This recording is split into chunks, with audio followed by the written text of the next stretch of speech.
From the ashes of the past, there grow the fires of the future. The grandeur and the glory begin anew with Second Genesis. Winseldorf, Germany, nestled deep in the Bavarian Alps, this tiny village has hardly changed over the centuries. In Winseldorf, life is gentle, peaceful, for nothing ever happens here to disturb the domestic tranquility. This way, men! The monster went this way!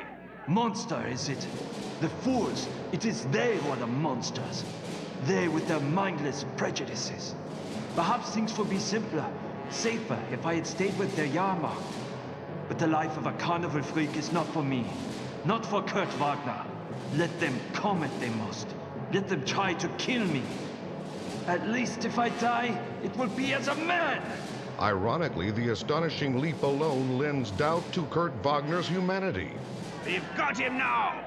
Come down, monster!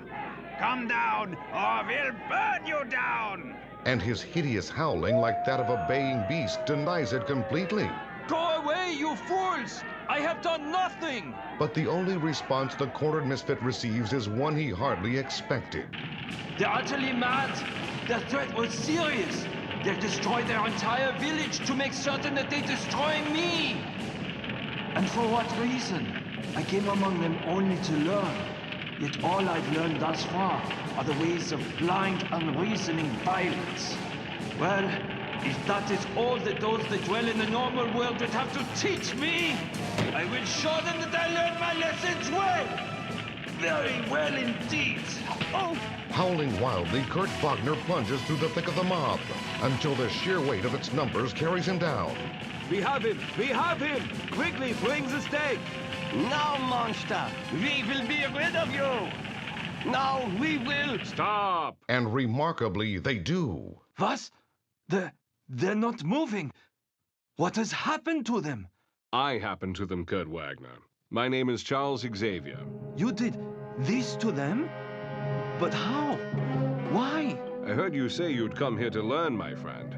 I am a teacher. I run a school for gifted youngsters such as you. A school for mutants. Mutant? Yes, I have heard the word. You are a mutant, Kurt. I can help you find your true potential. Can you help me to be normal? After tonight's misfortune, Kurt, would you truly want to be?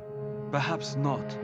I want only to become a whole Kurt Wagner. If you can make me that, teacher, I will go with you.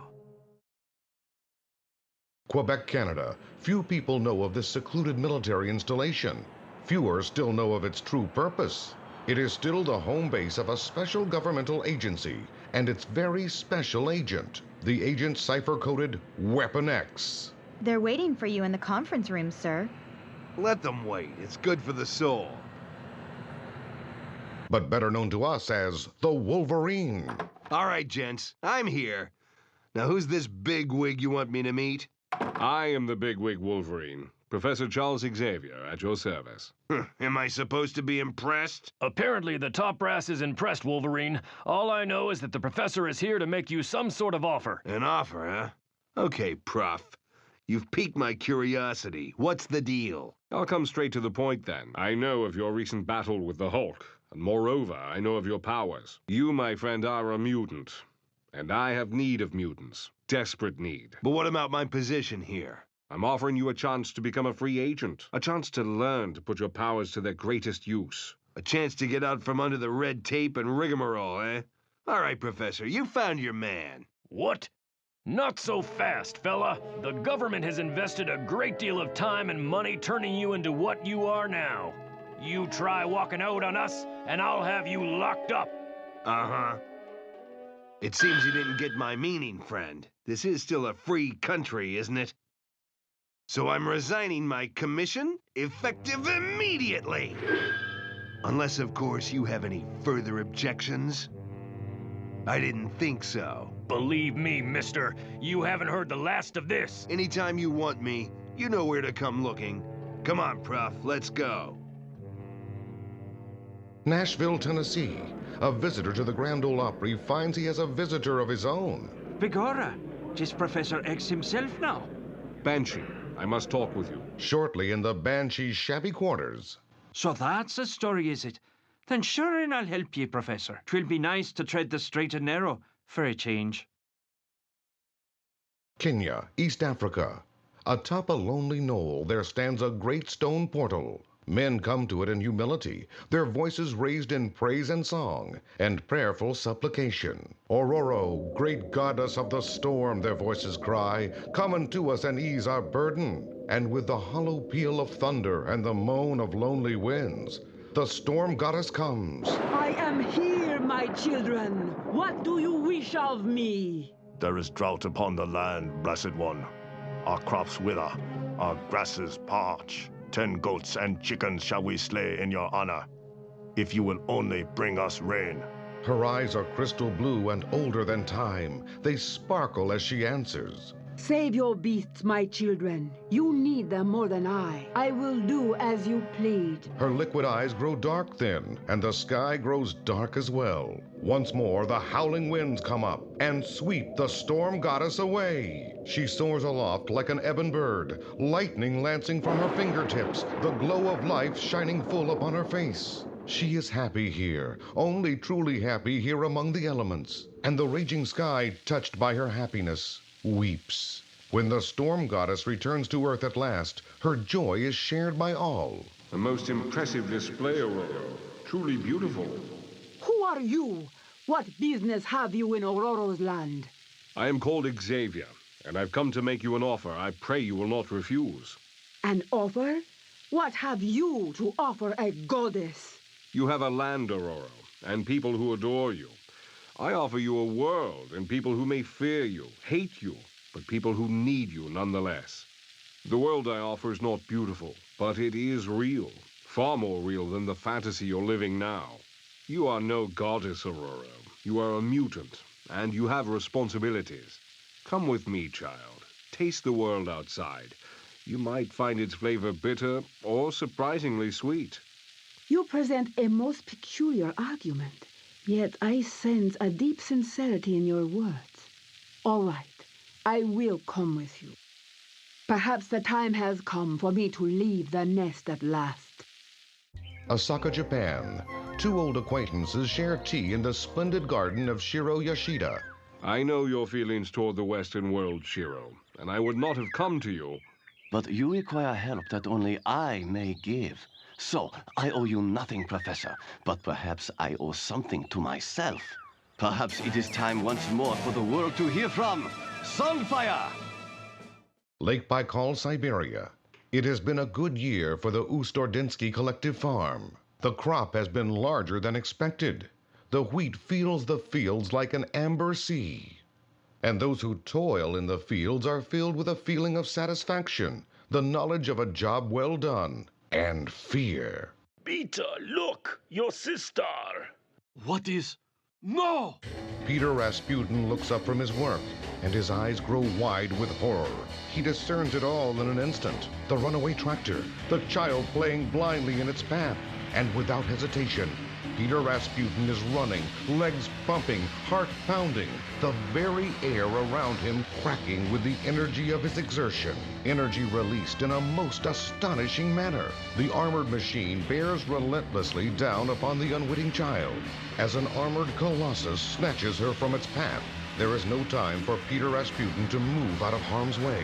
Thus he stands his ground as the rampant tractor plunges toward him. And he wonders how his poor neighbors will ever afford to buy another. That, though, is a worry for another day. This day will be filled with problems enough. Peter Rasputin, I wish to talk to you. That voice in my head. Who? By now, we know the answer to that question.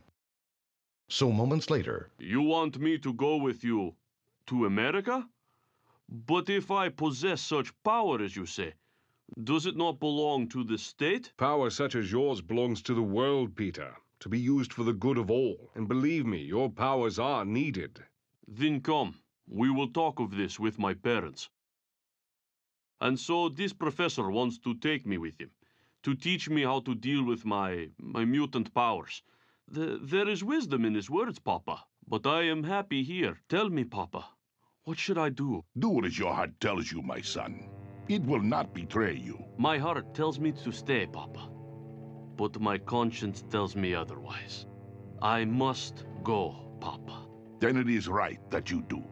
Do svidaniya, Peter. Our love goes with you. Do not worry, Mama. I will write you. Goodbye, Papa. I will make you proud. We are already proud, my son. Camp Verde, Arizona.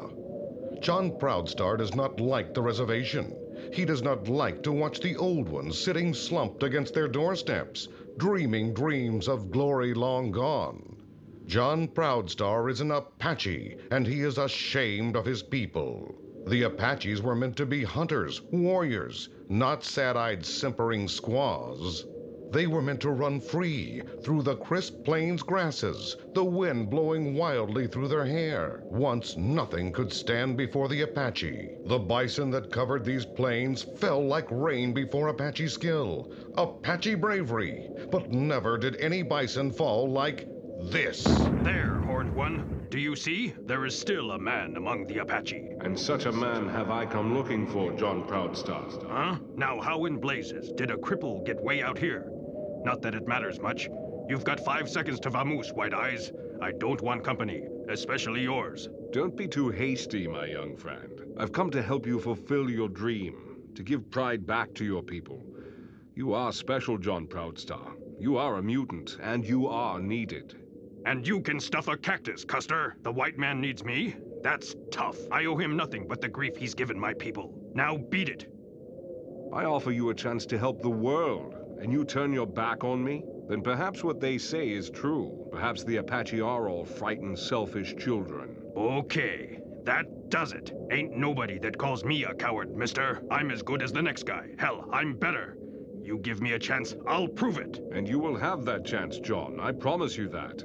But will any of my new X-Men be equal to the task that lies before you? Or will you carry the world down into ruin? Westchester, New York. The school had seemed a latter-day Tower of Babel at first, but a telepathic crash course in the English language had closed the communication gap in mere minutes.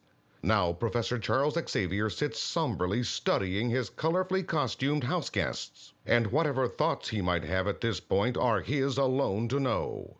In all my life, such clothing as this I have never seen. The costume is beautiful, and the fit perfect. But how did you... The uniforms are constructed from unstable molecules, which adjust themselves where necessary. I obtained them from a man named Reed Richards, and I'm certain you'll learn more of him and his friends later. But right now... Right now, you will tell us why you dragged us here, Professor. I, for one, am swiftly losing my patience. Sunfire, please. It was not my intention to waste your time. I've merely awaited the arrival of one who can explain the situation far better than I. My friends, allow me to present Scott Summers, the man called Cyclops. He will fill you in on the details. The details, people, are depressingly simple. You have been called here because the X-Men have disappeared. You seven are our only hope of... But I'm getting ahead of myself. Come on. I might as well show you where it all began. This is Cerebro, our specially designed mutant detector. It's through this mechanism that we discovered all of you and lost my closest friends. We'd all answered the signal alarm within seconds. The Professor, Angel, Iceman, Marvel Girl, Lorna Dane, my brother Havoc, and myself. What is it, sir? Cerebro has never reacted so violently before. What it is, Scott, is incredible. Apparently, Cerebro has detected a new mutant on the island of Krakoa in the South Pacific. A mutant so powerful as to defy classification.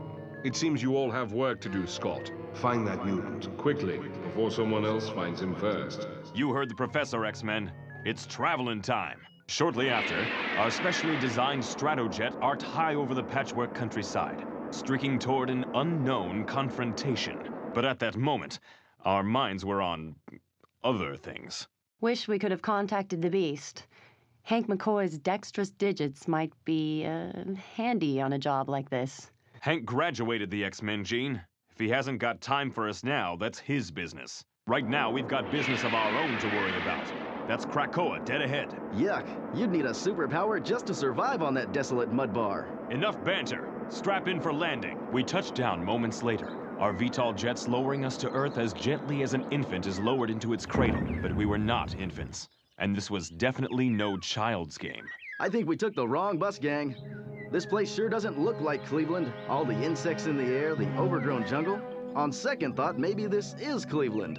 I told you before, Iceman. Shelve the snappy patter. We have a difficult job ahead of us finding that new mutant. Maybe an impossible one, Psych, when you consider we have no idea what we're looking for. Point taken, Angel. Let's fan out and see if... Behind us! Look! It's... Quick, everybody! Scatter! Get moving before we... I'm ashamed to say I never even saw what hit us. My head was a throbbing mass of pain and screaming images when I struggled awake, Lord knows how long afterward. I didn't realize where I was, nor did I really care. All that concerned me was my friends. What happened to the other X-Men? And worse, what had happened to me? My eyes! Dear heaven, my eyes! They're uncovered! They're normal. Powerless. However hard I try, I can't project my optic blasts. Did you hear me, world? I can't... Huh? That's when I discovered I was back on the Stratojet, and I wasn't in control. Automatic pilot is jammed. Can't turn this crate back to the island. I spent the next 5 minutes pounding futilely on the control panel, then resigned myself to the situation and sat back in my seat. I wasn't happy by the time I reached Westchester. Not happy at all. Professor, I'm back! Cyclops, what? Where are the others? The professor was no happier than I after I told him. Do you mean to tell me the other X-Men are still on that island? And you have no idea what's happened to them? I know nothing, Professor, except that something on Krakoa cured my eyes and deposited me back in that... Huh? What is it, Professor? Why are you looking at me like that? Your eyes, Scott! They're glowing again! Quickly, Scott, grab some protective lenses. Your optic powers have returned. No! Not again! Don't let it happen again! But I should have known better than to even ask. The optic energies that had cursed me since my early teens were back again, with a vengeance. And this time they were so strong, even I could not control them. The professor modified one of my old visors to contain my increased power, then left me here to retrain myself while he went in search of you. And he found us. So now what? So now we go back to Krakoa to find the original X-Men and the mutant that defeated us. Incorrect, Cyclops. Now you go back to Krakoa, not I. I will have no part in this fool's errand. What? I don't understand, Sunfire. We offer you a chance to help your fellow mutants and... I do not even like my fellow mutant, Cyclops. I certainly will not risk my life to help them. I feel sorry for you, Sunfire, but I don't have time to waste arguing. The rest of us have a job to do, and we're going to do it. Moments later, the Stratojet streaks skyward, and there is only one empty seat on board. It seems I have had my first taste of mutant camaraderie. And I must say, Cyclops, I did not like it. Maybe you didn't notice, sister, but this group ain't exactly a mutual admiration society. We're all involved in this fiasco for our own reasons, girlie. And patting each other on the back ain't one of... Huh? Hey, what up?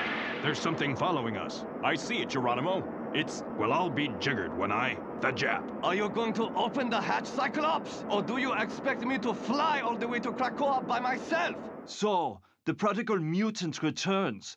Why did you change your mind, Sunfire? Afraid to go home alone?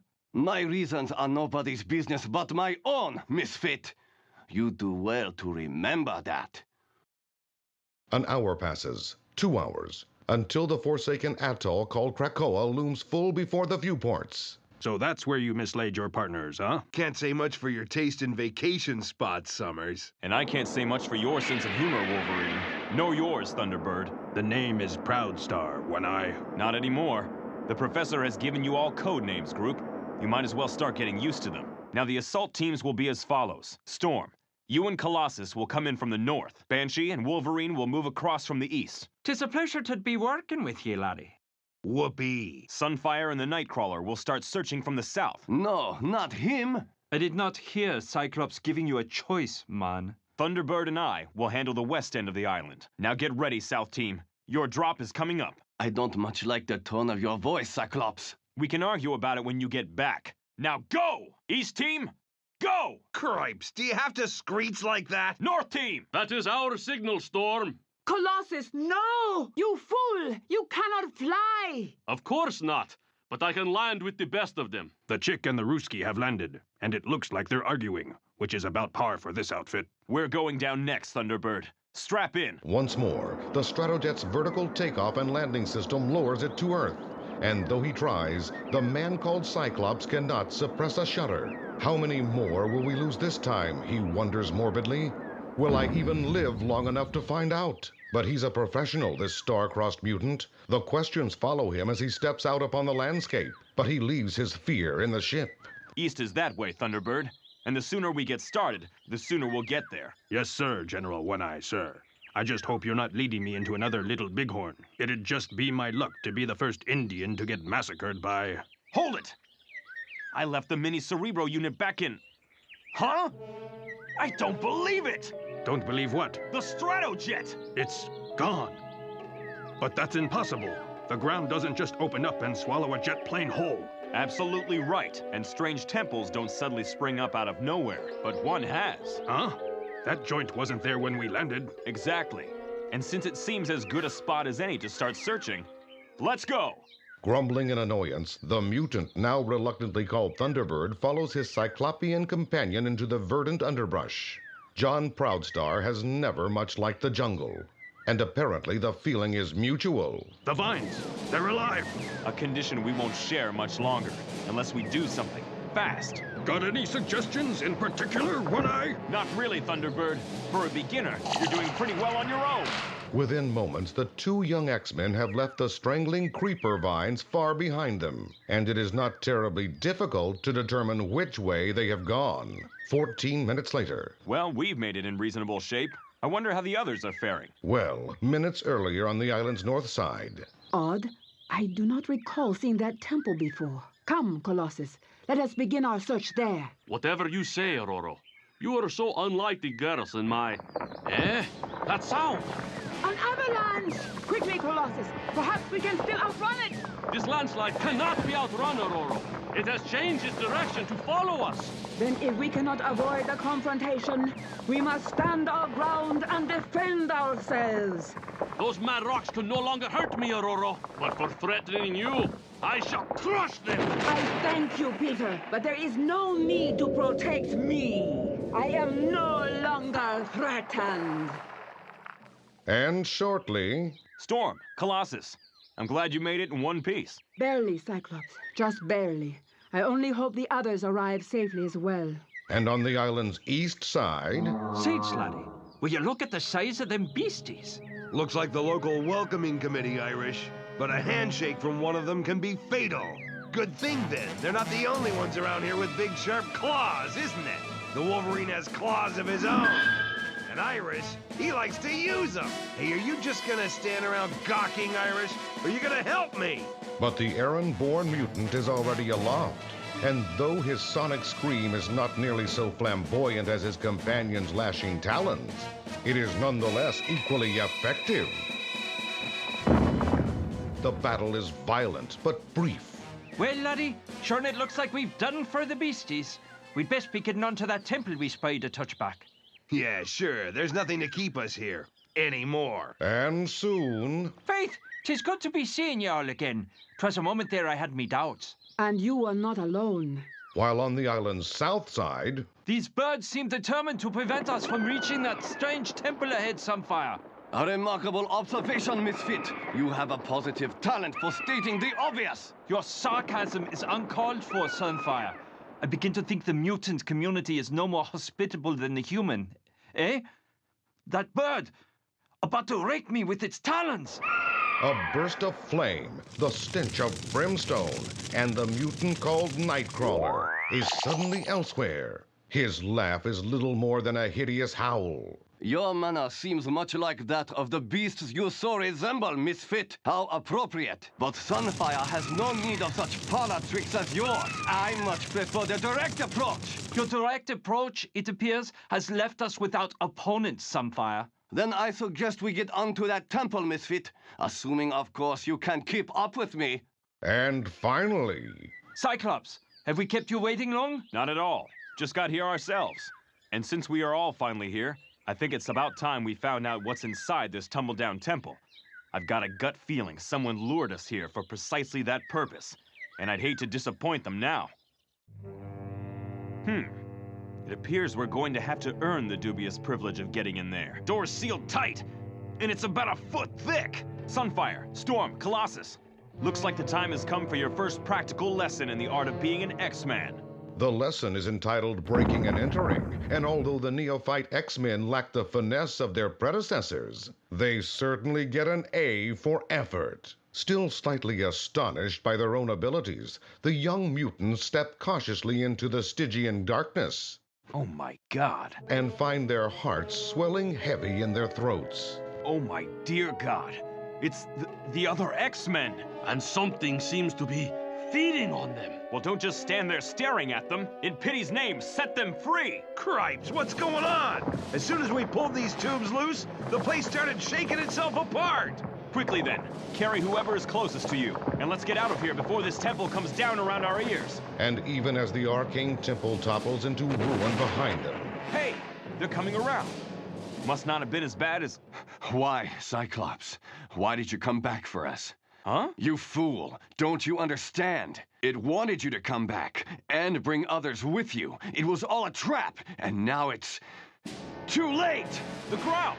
Rearing up around the fallen temple! Of course! Haven't you realized yet? We came to this island to look for a mutant, but the mutant is the island itself!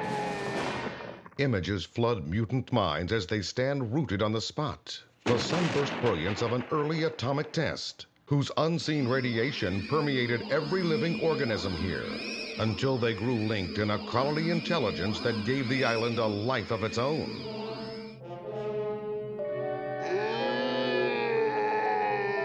But Krakoa grew hungry then, a hunger barely appeased when the X-Men arrived upon the scene.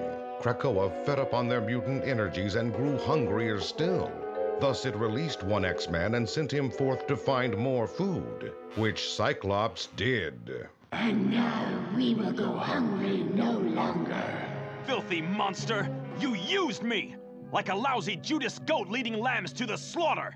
Yes, we used you, Eyeless One, as we used the crippled one who gathered you all together. At a command of a voice only his mind could hear.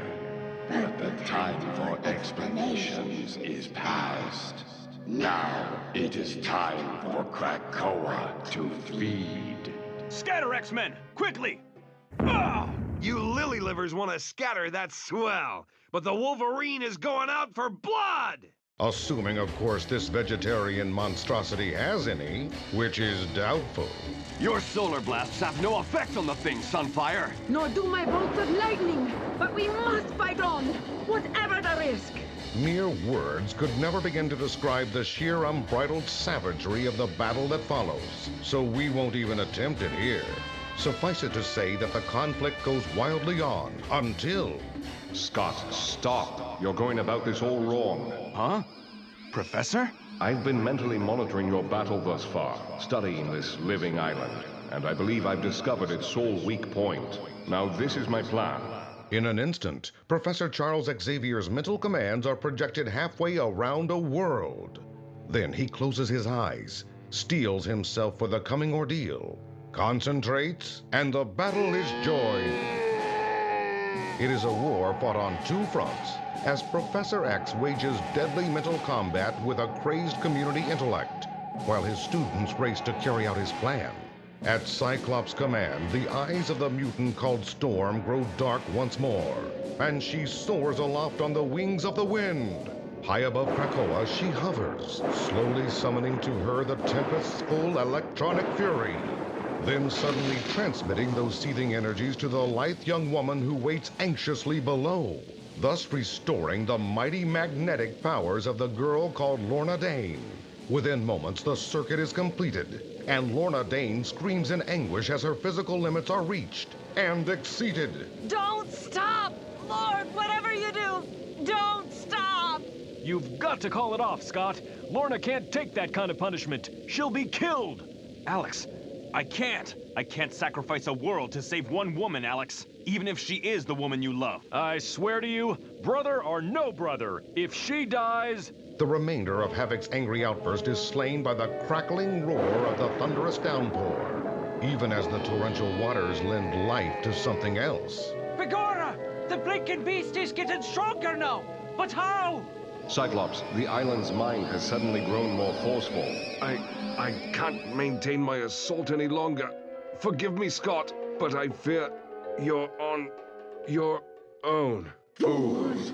You brought rain from the sky to destroy us, but it serves only to replenish us and gives us strength to destroy you. But as before, the X-Men argue that point quite strongly. We can't hold that thing off forever, Scott. If the professor's plan doesn't work. We'll know if it works soon enough, Jean. Get everybody back. We're ready to begin. With that, a solemn Scott Summers turns to find that the figure of Lorna Dane has become lost within a coruscating incandescent tower of sheer magnetic force. His mutant eyes narrow, and a single word forms upon his lips. Now! With almost indescribable force, Lorna's magnetic energies erupt downward, through 5 miles of ocean, through 4,000 miles of the Earth's ancient crust, down to the very molten center of the planet itself, where its effects are immediate and violent. Oh, what is happening to us? Why do we feel so strange? Our mind hurts, so can't retain our humanoid form. Please, help us! It's working. Exactly as the professor said it would. We've only got seconds to clear out of here, before the end. Lorna's too weak to run for it. The lady doesn't need your help, Hotshot. She's in good hands for a change. Why, you little... Argue later. Now just move it! And move it they do, as few other beings on Earth possibly could. Holy crow! Will you take a look at the beach up ahead?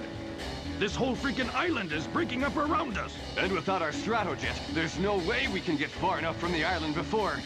Huh? Never let it be said we Icemen aren't good for something, Angel. Everybody, get aboard, and fast! Swiftly, the desperate X-Men clamber aboard the crude ice raft, then hang on for dear life as the mutant powers of Cyclops and Havoc propel the makeshift vessel away from Krakoa with the speed of a hurtling hydroplane.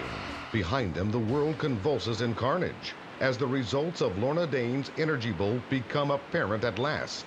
For her electrically charged burst has cut across the planet's primary lines of magnetic force, severing them, and for an instant about the island Krakoa, gravity ceases to exist. Then the Earth forces come violently together, and the effect is the same as squeezing wet soap through a fist. Krakoa's death cries ring for long seconds in the minds of the awestruck X-Men. Then a new, more frightening reality intrudes upon the scene. Brace yourselves, everyone! There's trouble ahead! The ocean is rushing to fill the space Krakoa just vacated, and we're caught in a whirlpool! Quickly, Bobby! Form an airtight ice dome over this raft! It's our only chance to survive this miserable maelstrom! Voraciously, the great ice bubble is sucked into the wildly swirling maw, and those within are battered almost senseless against its cold, unfeeling walls. They voice their pain enthusiastically, and then they are gone. The seething waters swirl closed above their heads, and for a time the sea is calm. The minutes pass interminably. Then the huge gleaming bubble bursts the water surface, and is itself burst in a turn by a beam of scarlet fury. Fresh air, a warm sun. Did you ever see anything more beautiful? Yeah, that. Almost forgot the old stratojet is watertight. Paddle on over while I go open the hatch.